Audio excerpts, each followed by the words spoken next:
ఏమిరా తమ్మి, బట్టలు కొనక సాన్ దినాలైతుంది. ఒక మంచి బట్టల దుకాణం చెప్పురా. ఇయాల ఎట్లయినా బట్టలు కొనాలి.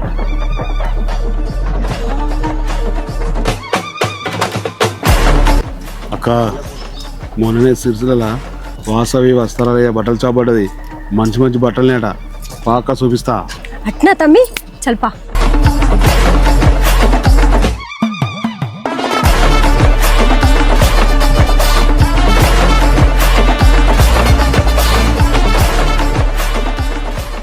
రీసెంట్ గా మన యాంకర్ సుమక్క ఓపెన్ చేసిన వాసవి వస్త్రాలయ షాపింగ్ మాల్ లో సిరిసిల్ల షేక్ అయ్యేలో ఆఫర్స్ పెట్టారు. ఒక్కరికి కాదు, ఇద్దరికి కాదు, ఏకంగా 110 మంది లక్కీ విన్నర్స్, 110 మందికి లక్కీ డ్రా నజరానా. మొదటి 10 మంది విజేతలకు 50 గ్రాముల సిల్వర్ బిస్కెట్, మరో 100 మంది విజేతలకు 100 పట్టు చీరలు. అవును, మీరు